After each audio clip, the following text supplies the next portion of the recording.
Now we're live. What time does the 7 o'clock meeting start? 7 o'clock. 7 o'clock and 35 seconds.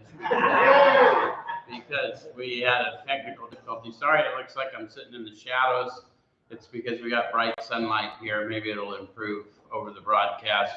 Welcome to Position in Neutrality. Special shout out to Daniel and all the folks at Monarch Sober Living in Denver, Colorado. We open every session with a prayer, and Wayne is here tonight to do that. Come on, get some Jesus going. Get some Jesus in your life. Hello, everybody. Heavenly Father, we thank you for this time that we could spend together. We thank you for your guiding and your leading in that still small voice with which you guide us. We ask, Lord, that we just go out and be lights for you in this world. In Jesus' name, amen. Amen. Amen. Thank you, Wayne. So we're rocking, ever be it a little slow this afternoon. It's because we had pasta and potatoes for dinner. So tonight we're going to take a look at steps 5, 6, and 7. For those of you who've never seen what we do is we just take a look at the suggested instruction for steps a week directly out of this book. And we use this book in 12-step recovery. Why? And I know you guys watching online, you can't hardly see it. It's just a big blue book, but it's called Alcoholics Anonymous, the story of how many thousands of men and women have recovered from alcoholism. And so the first 100 tell the story of the first several thousand, their experience with them. So what we try to do is not alter their testimony, but find our testimony within theirs. And we try and show you how that's done. So if we both do our job, we share a spiritual experience every time we come together. How many of you folks have been here before and can witness for folks that go down? So they've learned to say hoot or something because you can't see their hands being raised because of the anonymous nature of our fellowship. So, but anyway, when we speak of a spiritual experience in 12-step recovery, we're speaking of a sensory experience. You'll feel it. And when you do, I'll know. And I'll call it to your attention because we would teach you to talk to you about the power we call God without giving you a demonstration of the power. The other thing you'll notice about this group, we've been doing this for lots of years and we're a little quirky in certain areas. One of the things that they're quirky about is when I say God, they say power. And we learned to do that many years ago because people come here with prejudice from religious interactions, religious experiences, church experiences, and so they have a predisposition to shy away from anything that reminds them of that experience. So what we're really talking about is seeking power from within. And so what we want to call your attention is the experience of the power and not some bad experience you may have had, some bad interaction you may have had with church folks at some point. Hey, Brian.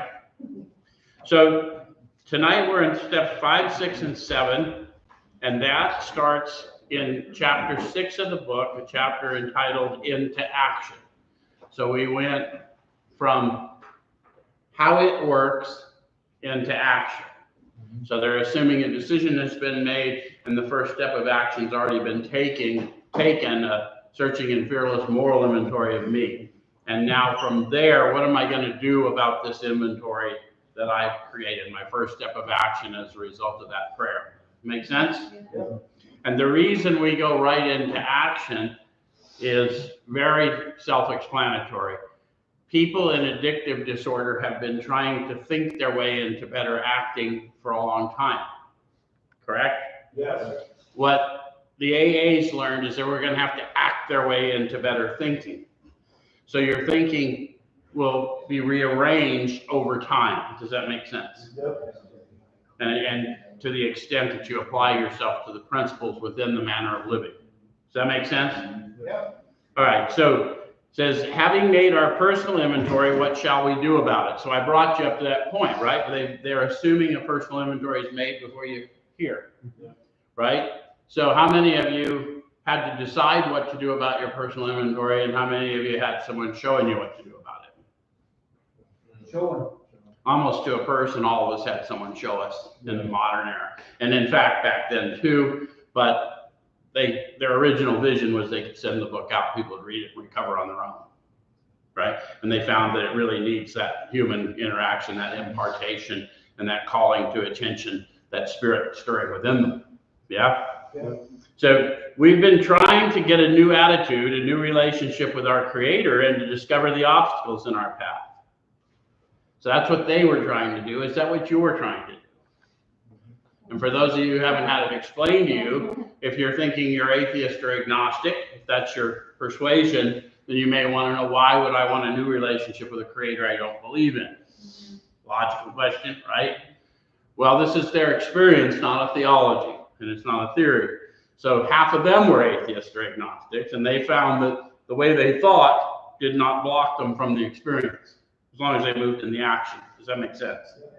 So the idea is, I need a new relationship with Creator, because by their testimony, my relationship with creation is my relationship with Creator. So if I'm having a tough time in creation, may want to check in with Creator, right? And even if you're an atheist, it makes sense. There's a part of me that wants to live, and he looks out the same eyes that the one that's trying to kill me does. Yes? All right, so we have admitted certain defects, and we've ascertained in a rough way what the trouble is. We've put our finger on the weak items in our personal inventory. So those of you that have done an inventory, have you done that? Ascertained in a rough way what the trouble is. And what is the trouble in a rough way? Wayne's not talking loud enough, but he's talking about selfishness, self-centeredness, right? Dishonesty, resentment, fear, guilt, shame, remorse. That's roughly what the trouble is, it would appear. Yeah, low self-esteem, perhaps. Okay, now these are about to be cast out. That's pretty profound if people will think about it. Yeah. My low self-esteem, my shame, my guilt, my remorse is about to be cast out. I can't cast it out. I can't drown it. Yeah. So I start to realize I am going to need a power greater than me to accomplish this. Because this isn't about something out there where my striving has been. This is within me. So this requires action on our part, which when completed will mean that we have admitted to God, to ourselves, and to another human being the exact nature of our defects.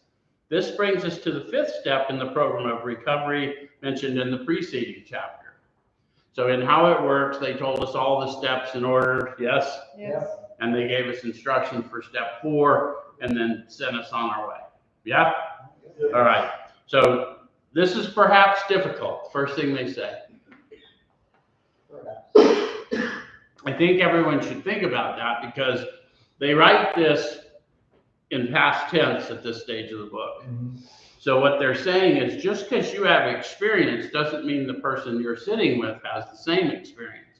And they're still burdened with those fears and those doubts and all those things. And so we're going to have to explain to them, not shame them. Yeah. Does it make sense? Because there's a thing, this sort of bravado sometimes in the fellowship. They'll say things, we exclaim, I can't go through with it, and oh, bullshit. And, I know it's all clever and fun, but this ain't the locker room, this is the hospital. Yeah. Okay, so let's act accordingly. Does that make sense? Yeah. All right, so this is perhaps difficult, especially discussing our defects with another person.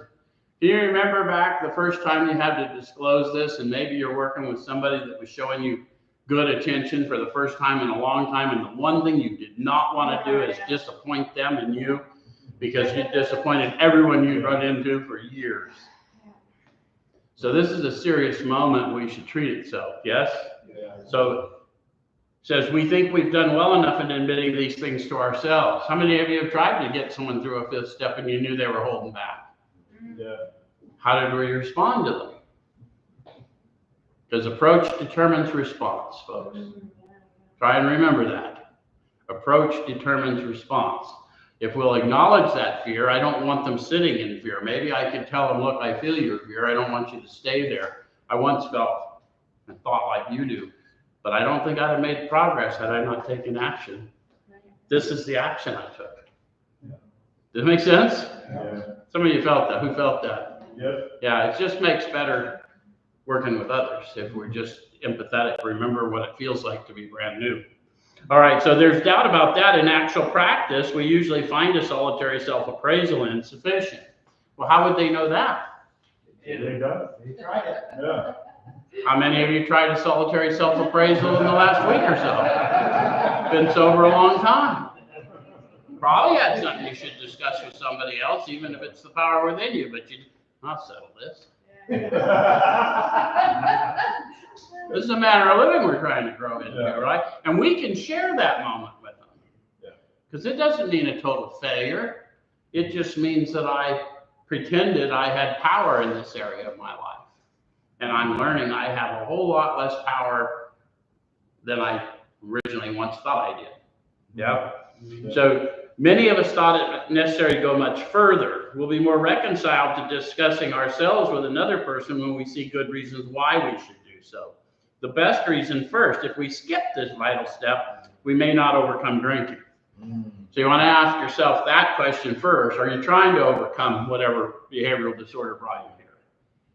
If you're not trying to overcome it, if you're just trying to fade heat or whatever, then you're probably not going to get, I mean, you may fade the heat, but you're probably not going to overcome something you don't intend to overcome, are you? Right?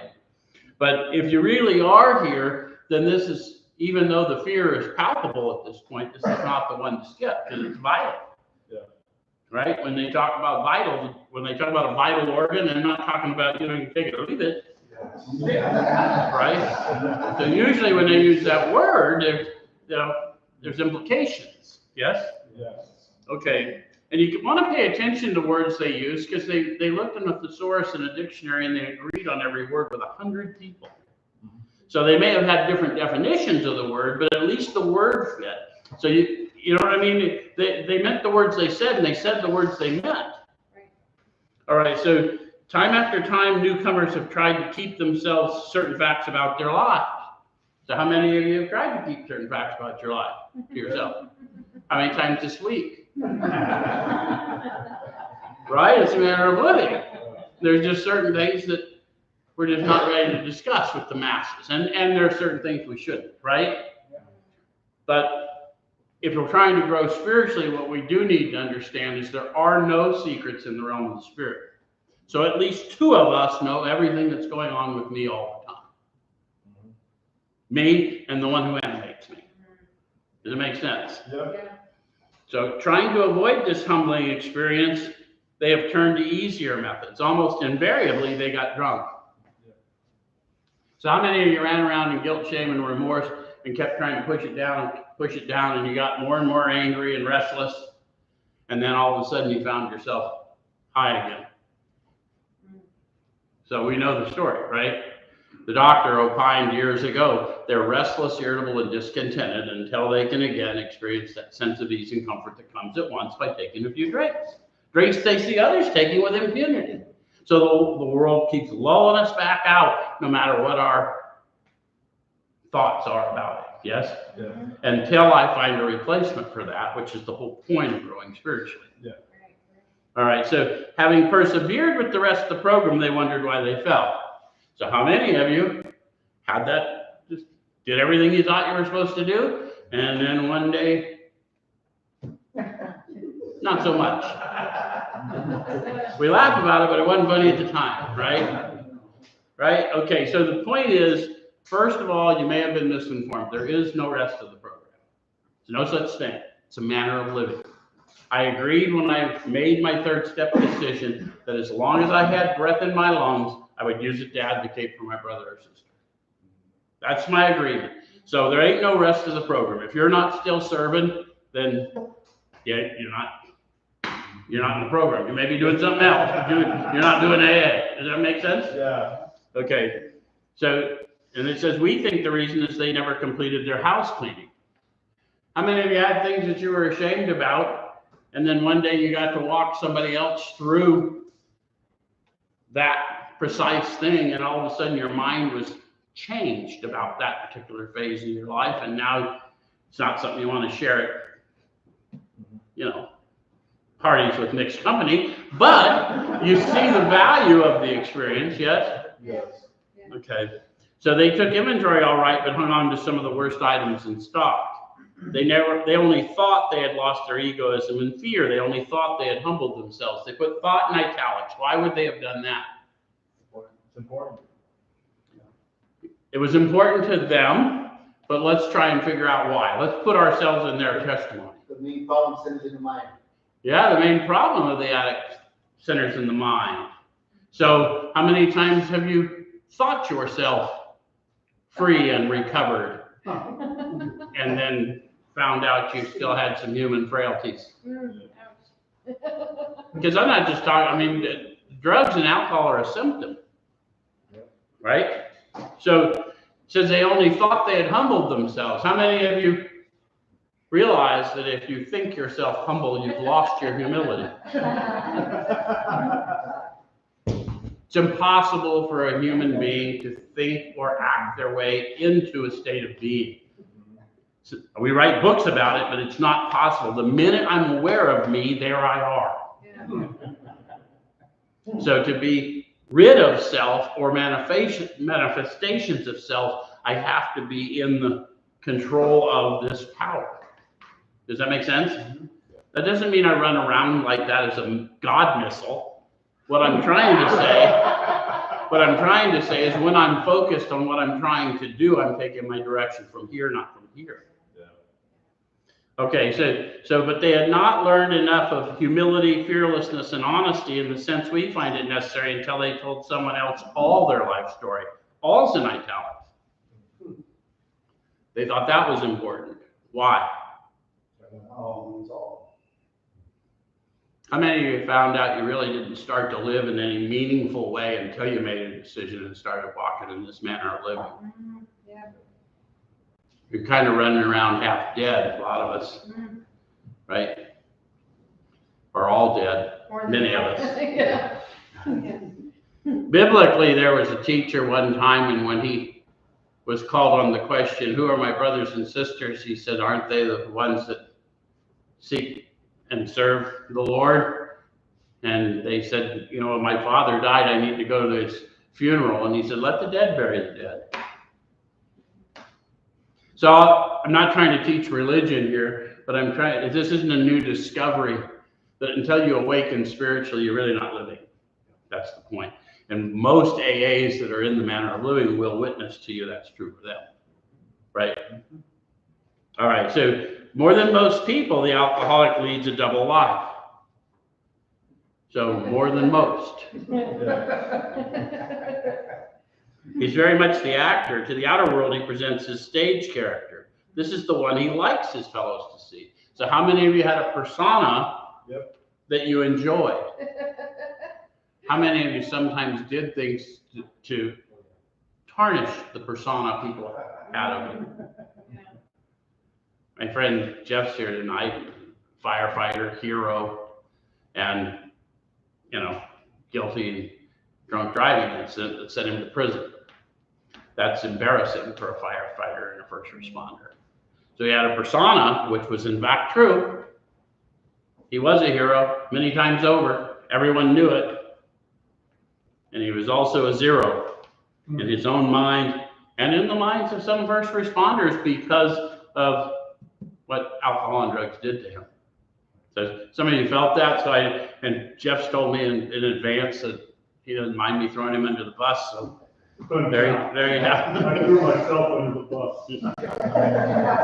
How's that? He wants to enjoy a certain reputation, but knows in his heart he doesn't deserve it. So how many of you had a reputation and you maintained it some of the times, but even you knew, like, here's how I want to think of me, but this is the truth about me.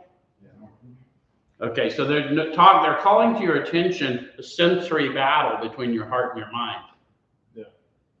Right? It's real. It's happening, and we've all experienced it as humans. Yes? Yeah. All right, so the inconsistency is made worse by the things he does on his sprees. So how many of you had sprees? Yeah. Ricky had sprees. Brian had sprees. Coming to his senses, he's revolted at certain episodes he vaguely remembers. So how many of you have vague remembrances? How many of you can't remember? These memories are a nightmare. You remember what they're talking about? Like you have this thing that you think you may have really misbehaved, but you're not sure if it's real or if it was a story you told or. They're lying. So he trembles to think someone might have observed him. Yep. As fast as he can, he pushes these memories far inside himself. He hopes they'll never see the light of day. Where did they tell us his power was found? Deep down inside. Deep down inside. And you all relate to the stuff it down, these terrible ideas about myself. Do you understand now how that's blocking me off from the sunlight of the Spirit? And it's a common human plan.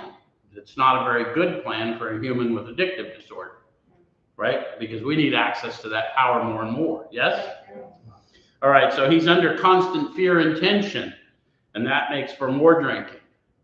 Again, the doctor observed that we were restless, irritable, and discontented unless we could get the drink.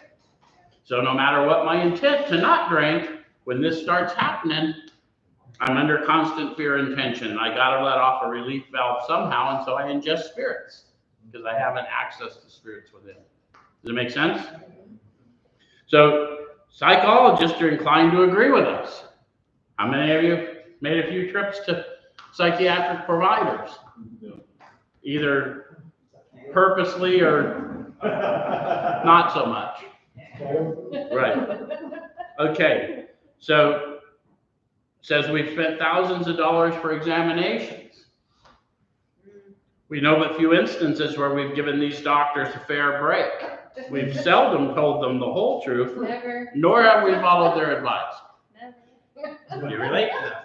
Oh, How many of you were drinkers and found they handed out opiates or benzodiazepines when you present? because you couldn't sleep. I'm restless. Yes. Exactly. So we didn't tell them the whole truth, nor did we follow their advice in all likelihood because we probably did not take as prescribed. Yes? I'm assuming because of where I meet people, these things are true, and you'll excuse me if I've misjudged you. All right, so unwilling to be honest with these sympathetic men, we were honest with no one else. I always like to call that to people's attention in recovery if they're serious about helping people. Do not offer opinions no matter how desperately people want your opinion. They really don't want your opinion, they want their opinion. And the reality is we have nothing to share in recovery but experience. Opinions don't matter because as a class, we've spent thousands of dollars for informed medical opinions, lied to get those opinions, and then ignored the results. So if you want to be effective, quit opining. And yes, it'll make everybody mad. I've had lots of people, Joe, what do you think about this? I said, it doesn't matter what I think about it. What do you think about it? Well, I want to know what you think. No, you don't. You want me to say what you think. What I need you to know is that the answers for you are in you. And if you're struggling with it, is you don't like your own answer. So let's examine why you don't like your answer. Does it make sense? Are we here to help or are we just here to pat each other on the butt and hope we don't die this week? Yeah. Okay, so small wonder many in the medical profession have a low opinion of alcoholics and their chance for recovery. We must be entirely honest with somebody if we expect to live long or happily in this world. So, do you have an expectation of long life or even happy life at all, no matter how long? So if you have an expectation of that, then the converse would be true. I'm going to have to be honest with somebody. Yeah. And it's not as difficult as we think. I don't have to go find that person. I've got to be honest with me if I'm going to live happily, right? And the byproduct of getting honest with me is that I'll then be able, in some situations, to be honest with you. Does that make sense? Yeah. All right. And you'll know this is true. Remember when you were acting the fool and you thought no one knew, and then it started to be evident that everyone knew but you. And And when you finally said, you know, I think I'm going to need a little help, they're like, oh, thank God. Right? Right? Okay, so the point is, we only had to get honest with ourselves because other people could just observe. But once I got honest with me, then I was willing to share with them that I needed help, and then they were only too glad to help instead of judge. Does that make sense? So we all have lived experience with that. And everyone's the same. Rightly and naturally, we think well before we choose the person or persons with whom to take this intimate and confidential step. Honor that. All of us spend a lot of time considering who we're going to ask because we're afraid and we come up with excuses. I don't want to bother them. They're probably too busy, whatever. So, you know, this idea that I get to anoint you who you should work with, that doesn't make any sense. If you're not going to be entirely honest with them about you, it's not going to work for you anyway, right? So just let them know, hey man, if you want help, I'll help you. And if not, no harm, no foul. We're not looking for titles here. And there's no awards for efficiency, right? We don't get to count. Okay. Those of us belonging to a religious denomination which requires confession must, of course, will want to go to the properly appointed authority whose duty it is to receive it. So if you have a religious practice, such as confession, by all means go to confession, but don't assume going to confession replaces what you're going to uncover about yourself in a fifth step. Does that make sense? Yeah. So keep your religious practice and your AA practice. And then they're going to talk to you a little more about that too. Though we have no religious connection, we may still do well to talk with someone ordained by an established religion. That happens to those of us who might have pending charges. And because we want it protected by the confession. And it's none of my business if that's what you need for your peace. I'm only here to help you unpack. Does it make sense? Yeah. So we often find such a person quick to see and understand our problem. So what is our problem? Those of you that have done some work, what is our problem? Delusional, self-centered. Self-reliance has failed us. Yeah, self-reliance has failed me. And these manifestations of self have defeated me, right? I'm driven by these 100 forms of fear, self-seeking, self-delusion, self-pity, and I cheat myself out of this better version of me all the time for fear of how someone's going to think about it or how long it's going to take or any number of things, right? So the idea is that this problem is probably a fear problem at its core, yes? Mm-hmm. And behind the fear problem is an identity problem. Does it make sense? Because I have no reason to fear once I know who I am and whose I am. But that's always the attack, yeah? All right, so of course we sometimes encounter people who do not understand alcoholics. So you might want to ask yourself if you ever met anyone who does not understand alcoholics. And then go look in a mirror.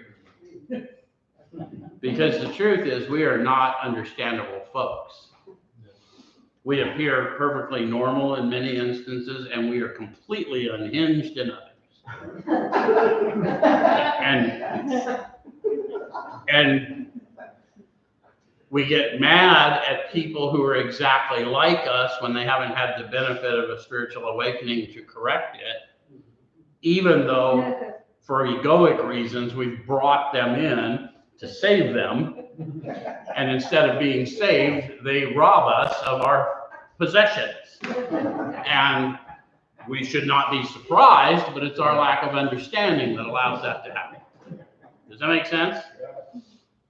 So we don't have to look any further than the end of our nose for people who do not understand alcohol, is my point, because we're just incomprehensible. It's a disorder from within. So if we cannot or would rather not do this, we search our acquaintance for a closed-mouth understanding friend. For those of you that are starting to show other people this manner of living, that's what you're hoping to grow into, is a closed-mouth understanding friend. And if you don't believe me, we grow into it, ask yourself how closed-mouth and understanding you were on day 30 or day 60. And have you not grown in not using information about people for any other reason than to heal people, right? But that wasn't always so, right? All right, so perhaps our doctor or psychologist will be the person. It may be one of our own family, but we cannot disclose anything to our wives or our parents which will hurt them or make them unhappy. We have no right to save our own skin at another person's expense. Such parts of our story we tell to someone who will understand yet be unaffected. So understand what, unaffected by what? Understand what we're trying to get to. Yeah, I understand they're in the search for the truth. And I understand that the search for the truth can be messy, and it can be individualized, it can be all kinds of things, right? And I'm unaffected by the path to that, yes? And if you don't know what that means, you probably, if you're putting yourself out there to help other people with this, you'll have ideas about certain people or people that have done certain things. And if you keep doing the work, some of them will show up and ask you to help them. And if that's going to affect your ability to help them, you should be honest with your own prejudice. Does it make sense? Yeah. So, because this is your spiritual awakening you're seeking, not theirs. Theirs is between them and Creator, just as yours is. You're not seeking theirs for them. You're telling them about yours. Does it make sense? Yeah. So the rule is we must be hard on ourselves, but always considerate of others. So I'm not making that up. They just made that pretty clear, right? Yeah. If I need to recuse, I need to recuse. I don't have to tell you, I don't like people that do what you did. I just say, you know, I've got a bad history with that, and I'm not the right person for this. I've known lots of people that are really troubled with homosexuality, for instance. And they just don't, you know, rather than just admit it, they make excuses and drag people around. We all know, right? Mothers that have had problems keeping their kids. I've heard people very judgmental about that.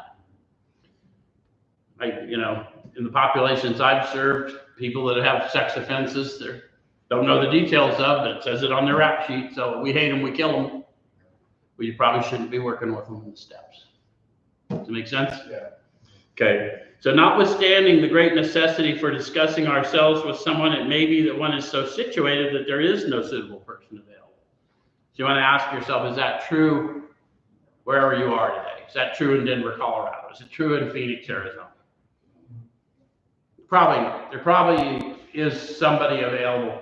Does it matter my opinion of that if someone is afraid? No. So if they're that afraid, then I'm probably not the right one for them. I can change the subject. Does it make sense? Mm-hmm. I tell you, look, I understand that you're not quite comfortable with me with some of this. Anyway, so if that is so, the step may be postponed only, however, if we hold ourselves in complete readiness to go through with it at the first opportunity. So it's about their readiness. So they're ready to go through with it. And are you the right person? Okay, we're a match. Or are you going to be affected if they go through with it? And then it's going to dampen the experience for both of you. Make sense? Yeah. Because we're writing this book to two different people here, yeah. Right? All right, so we say this because we're very anxious that we talk to the right person. It's important that he be able to keep a confidence, that he fully understand and approve what we're driving at, and that he will not try and change our plan. So that's a tall order if we're absolutely appalled at what they're about to disclose. Yes? And we're really not here to judge, no matter what it is. I don't care what it is. If you know, I've heard horrific stories about people that knew they had stolen something, but no one knew they stole something, so they were trying to give back something, didn't know that it was stolen, and it's a big mess, and that's not my job. That's for them in the spirit to wrestle with. Let's get it on a list and see if you'll work on it later. Make sense? Mm-hmm. All right, so, but we must not use this as a mere excuse to postpone. So who are they talking to? They're talking to me about the guy who wants to grow. I don't need any more excuses about why I should postpone. Yes? Yep. Okay, if I've got the right person. So then it says, and when we decide who is to hear our story, we waste no time. And I'll know because I'll start telling the story probably right away. How many of you guys have had the one that comes up and say, look, before you work with me, this is my history? Yeah. because they've had the experience of people shunning them for it. Right. And that's awful. You know, when we feel that bad about ourselves already, that I lead with my worst fucking day, you know how low my self-esteem's got to be? And instead of being honest with them, we lie to them again. I mean, we really got to up our game, right? Okay. So it says, when we decide who is to hear our story, we waste no time. We have a written inventory and we're prepared for a long talk. So that's how we'll know they're ready. And for those of you that were like me and couldn't write, you'll probably have someone that's intuitive enough to know you can't write, and they'll help you. Right. It's okay if they can't. So number one, most of us don't know how to do this when we get here, but we don't want to tell anyone we don't know how. So then we go take it and we don't do it for months at a time because we really don't know how, but we keep telling everybody we're working on it. So it's, and we know who you are at every meeting when you say that because, dude, it's so obvious to everyone but you. So what we're saying is if you don't know how, say you don't know how, and let's sit down and figure it out, right? So we explain to our partner what we're about to do and why we have to do it. Now that's probably going to have to be the person with experience in the steps, not the inexperienced one, isn't it? Yeah. He's going to say, look, I do this in order to maintain my own peace and freedom. And I had to do everything I'm going to show you in order to get where I am from where you are. And it works for everyone who does this, in my estimation, yes? And there's plenty that don't do this, but if you will do this, you'll get this outcome. Does that make sense? Yes. Okay. He should realize that we're engaged upon a life and death errand. So the first thing, do you know you're engaged on a life and death errand? Because when we're new, we don't really, I don't care. If you can tell me when I'm going to die, I'll just wait. Right? But, right? Well, how many of you have had some time in recovery and go, you're still going to those meetings? Yeah. Yeah, I drank for years in spite of the consequences, remember? Yeah. So, most people approached in this way will be glad to help. They'll be honored by our confidence. So remember, likelihood is when you ask somebody, they'll be honored to help. And if they're not, that's not on you. They're just not the right person. Does that make sense? All right, so now they're going to tell us a little bit about the experience and they paint a picture. So you got to kind of do this mentally so you understand what's going on. We pocket our pride. So picture plucking something out of your head and putting it in your pocket.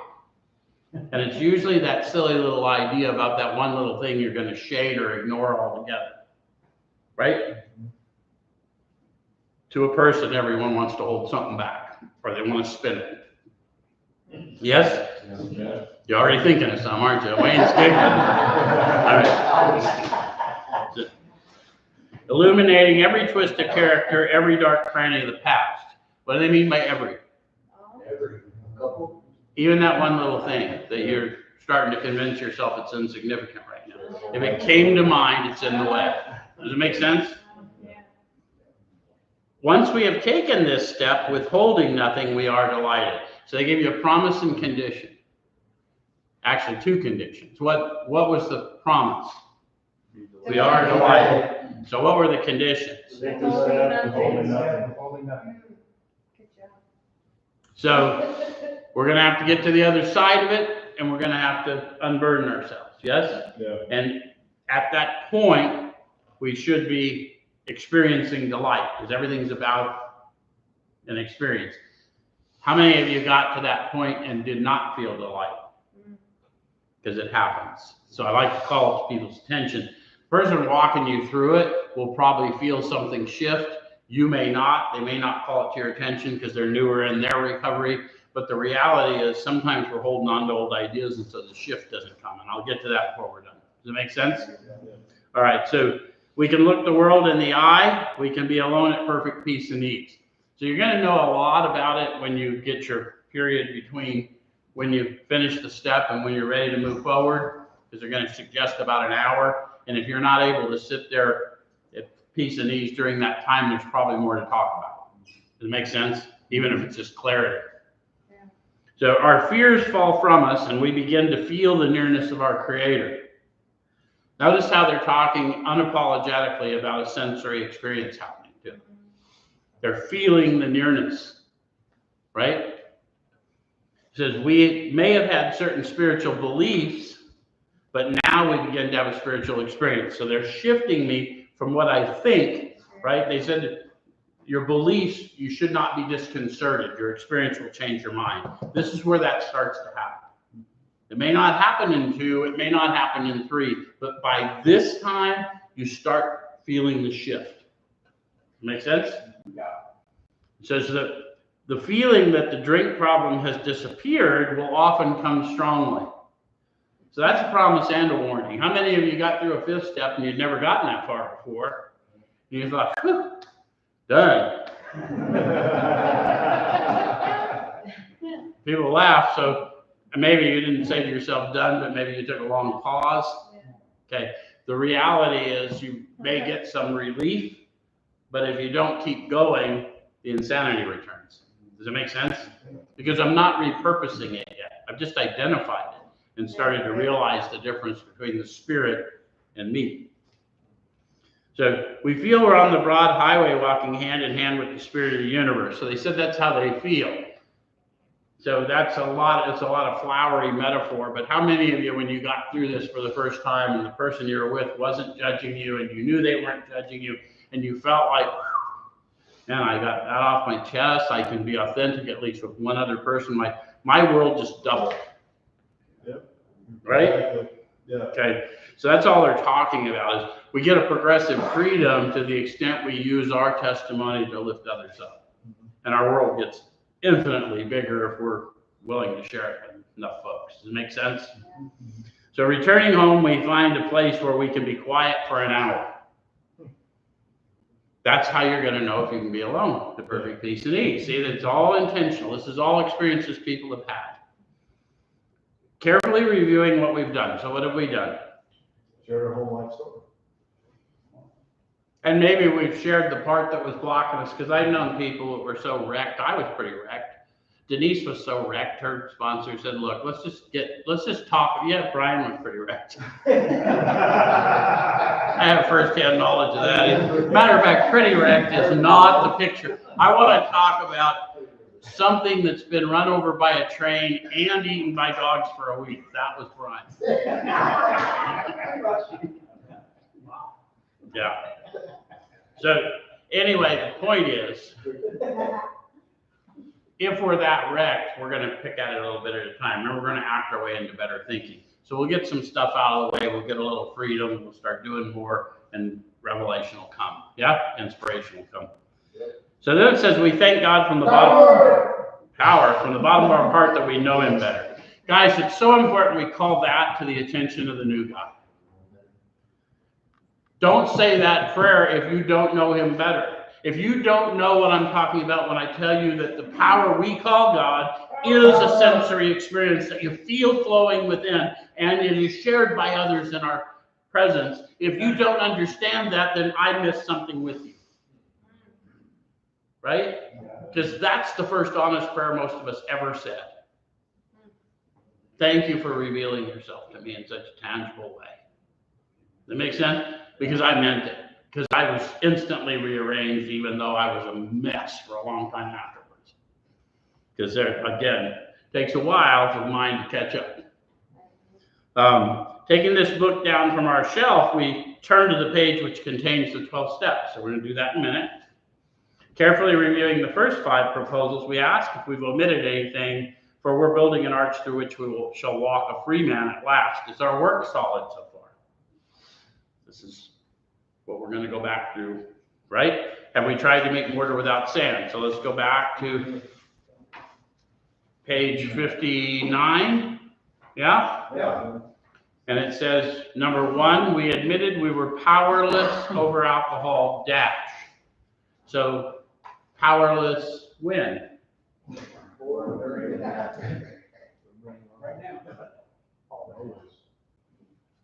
A lot of people don't know that because they've only sort of internalized I'm only powerless after I drink. But the insanity of the first drink that these guys refer to over and over, I'm fully insane before I take the first drink, and then I'm even more in the power of alcohol because of the physical craving that is on me. Does it make sense? So what they're saying is, when I say without access to this power that I've just been experiencing, do I now know that I will return to that in all likelihood, or something worse? I mean, in today's world, we return to much worse. Yes? And then it says, after the dash, that our lives had become unmanageable. And a lot of people presume that my life's unmanageable because of my addiction, but that's not what they said, nor is that the order they put it in. Right? What they're revealing to us in one is that if I'll initiate my faith, they'll tell me about that unmanageability. And two, when they start talking to me about my encounter with power. So the first, I'm admitting my unmanageability, but my unmanageability isn't all my consequences. My unmanageability is my guilt, shame, and remorse, right? Let's go to 50 and see if that's true for you. Or is it 52? Sorry, first time. So page 52, we had to ask ourselves why we shouldn't apply to our human problems the same readiness to change our point of view. We were having trouble with personal relationships. Did any of you have trouble with personal relationships, whether you were sober or loaded? Yes. Okay. We couldn't control our emotional natures. Yes. I think that's an interesting one, because a lot of us like to think we're in control until we prove to ourselves we're not. But we were never meant to control our emotional nature. We were meant to experience our emotional nature as a part of us, but apart from us. Does that make sense? Like, we watch our thoughts and we experience our emotions, but we are neither the thought nor the emotion. Right. Does that make sense? You have an identity beyond the experience, and that identity is the experience we seek. That's why I want to improve consciousness of it, so that I can experience emotion without acting in that emotion. Right. Does that make sense? Yep. It's another book talks about divine fruit, and one of them is self-control, and that happens when you awaken in the spirit, right? You don't have self-control unless you're awakened, because fear causes itself to manifest, right? You treat me, I'll treat you as good as you treat me. No. He strikes you on the cheek, give him the other one instead. That's where it's called to a higher calling, yes? Okay, so we're there, right? We understand that what I'm treating now is this human condition. That's why I'm trying to grow spiritually, because I got this human condition. We can read a couple more if you want. Said, our emotional nature, we were prey to misery and depression. You new guys, be careful you don't go get yourself on a bunch of medications. When you start experiencing these things, try growing spiritually if you can first. I mean, if you're already on them, I'm not trying to prescribe. I'm saying if you're not on them, everyone wants to put people on them. I'm telling you, you've screwed up your system with chemical abuse. And so you're going to be prey by nature to misery and depression. And if you find purpose in your life, it may cure the misery and depression, so you won't need another synthetic substance. Does that make sense? Yep. And if you do, Godspeed. But give yourself a shot at growing in the spirit and living free. Make sense? You take one and you go to another. Well, I know that people swear by them, and that's fine, but I was on everything anyone else has been on, and I was court ordered on them. And when I wandered off, they wouldn't let me off. But I'm not on nothing now, haven't been in lots of years, and I'm freer for it. That's all. And I didn't come to AA to join this club because it was swanky and shit. I came to AA because I was a mess. And I wanted off of that. I wanted to be free. And so the old timers asked me, how free do you want to be? Okay, well then you don't need another synthetic spirit. You need to find out what's blocking you from the one that animates you. This is AA. I'm not trying to be politically correct for treatment professionals. I am in some circles a treatment professional. I got nothing against that. But if you want to be free and useful and purposeful, at some point you're going to have to take a look at What you- what you're putting in your body, in your temple. Yeah. Okay? And then it says, we were full of fear, we were unhappy, couldn't seem to be of real help to other people.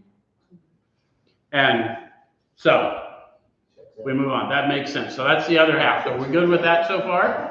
So then 2 says, we came to believe. Now, came to implies a process. So you guys, we spend all this time trying to tell them, oh, you're not going to have the experience that Bill had. Look, you probably will have the one that Bill had, and you'll have a slower one too, and you'll probably have all range of them. Just stay here for a decade or 2. I'll guarantee you, I've had such profound experiences I couldn't stand up. And I've also had such lulls in experience that I thought I was forsaken. Yeah. So what I always lean into is the promise and the purpose and the power of sharing with another. And no matter how bad it gets for me, I know I can't go whine to you to make me feel better. I've got to go encourage you to make me feel better. Yeah. Does that make sense? Yeah. So it says, it came to believe that a power greater than ourselves could restore us to sanity. So we're going to come to believe in this power that they're going to introduce me to in 2, and you'll notice in step 2, it does not say God. Power. It says we're going to come to believe in power. So you're going to have a tangible encounter with power in 2. Yes, exactly right. By 3, we're going to name that sensory power because of the sensory nature. Right. All right. So step 3 made a decision to turn our will and our lives over to the care of God as we understood Him. Guys, I want you to get this. As we, who's we in this book? The first 100. This isn't a God of your understanding. That's been falsely taught for years and years. This is a sensory experience as described by the authors in this book. They understood Him to be power, peace, happiness, sense of direction flowing in. If you haven't had a power experience, and I'm not talking about being inspired at an AA meeting, I'm talking about actual power flowing in, informing you that you are different from this day, then we need to do some more work. Yeah. Yes? Yeah. Because we haven't had a step 2 experience. Because it's tangible. They tell us all about it. Right? We found the great reality deep down within us. In the last analysis, it's only there that He may be found. That's pretty emphatic. Okay, so made a searching and fearless moral inventory of ourselves. Hopefully that was the product that we were discussing. And then admitted to God, to ourselves, and to another human being the exact nature of our wrongs, which we've gone through in the inventory. Yes? So we're all good with that. Okay, so now we're back on page 76. If we can answer to our satisfaction, we then look at step 6. Remember when I asked you if you didn't have the experience of delight and you got all the way to here and you're not having it, what happened? How many of you are still feeling guilt from some of the stuff you disclosed in your inventory? So it's going to block you off because you still got self-condemnation going on. So that doesn't mean you didn't get the experience. That's why it's important that I can say, no, I felt you. You're good. You need to keep moving. You need to keep moving quickly. Yes? What are you willing to do right now to make it right? Yeah. Does it make sense? Yeah. Okay. So we have emphasized willingness as being indispensable. Right? Right. We get that around the fellowship all the time. Gotta be willing. Gotta be willing. Yes? What we don't tell them is willingness is divine power. So the only way that I get access to willingness that will get me past my fears is respect for you as somebody that I want to respect me. Right? I'm trying to do what would please you because I've been doing stuff to not please people forever. I'm believing in the process. The only way that's coming is because I feel a little better about myself that maybe this could work. Does that make sense? So if you think somebody's not willing, what are you doing to show them that they're worthy? Does that make sense? I'm not trying to shame anyone, but sometimes we're too quick to judge. Of course I'm not willing. I don't think I'm worth it. Yeah? All right. So are we now ready to let God remove from us all the things which we have admitted are objectionable? So all the instruction of the step was right there. Did you guys hear it? What was it? Let go. Let. So that doesn't imply I'm going to do anything other than let go of something, right? Right. All right. So can he now take them all, every one? A lot of times people are thinking these are actions and they're really not, their old ideas, right? That's why I'm going to go serve people, because they're going to show me my old ideas and then I'm going to progressively let go of my old ideas. Yes? Yeah. All right. So can he now take them all, every one? If we're honest, we don't know everyone, and we've got a few that we're pretty fond of. But what we need to do is get to a place where we're getting honest, yeah? If we still cling to something we will not let go, we ask God to help us be willing. So I didn't make that part up. They just told you. At least pray for willingness if you're not willing to do it right now. Right? You don't even have to say anything. Just keep praying for willingness. Right. I'll tell you how this worked for me one time. I'm just on one that you might relate to. I was in meditation one time. I was a pretty frequent smoker, and I got out of nowhere be tobacco free. I'll guarantee you that wasn't my idea. I just bought a carton. I was perfectly happy where I was at. And I knew I wasn't willing, so I started praying for willingness. And within a few days, I had pneumonia so bad I couldn't hardly breathe air, much less a cigarette. And I went and bought menthols to see if I could smoke that way. And I carried those menthols for a couple of weeks, but I didn't smoke. And then I read something somewhere that after 72 hours, the physical was off of me, and it was all mental. So I upped my praying game. That was 20 years ago. I haven't smoked since, and I've been around people. I'm not the guy that says, "Eat smoke." Dude, I don't care. It was taken from me. Does it make sense? Yes. But I had to take the action of praying for willingness. All right, so, and then I got pneumonia. So y'all, whatever. So when ready, we say something like this: My Creator, I'm now willing that you should have all of me, good and bad. I pray that you now remove from me every single defect of character which stands in the way of my usefulness to you and my fellows. Grant me strength as I go out from here to do your bidding. Amen. We've then completed step 7. So the amen is there. You'll notice in 3 it's not. That's because the second half of the prayer from 3 is right there now that I've had my eyes open. Does that make sense? Now I know what it looks like. I wasn't expected to agree to all that until I was shown what it all was. Yes? Okay, that's it. Thanks. Hey, Joe, what does amen mean? Like, what's the definition? Like, It's agreement. Agreements. okay, so it's that, okay.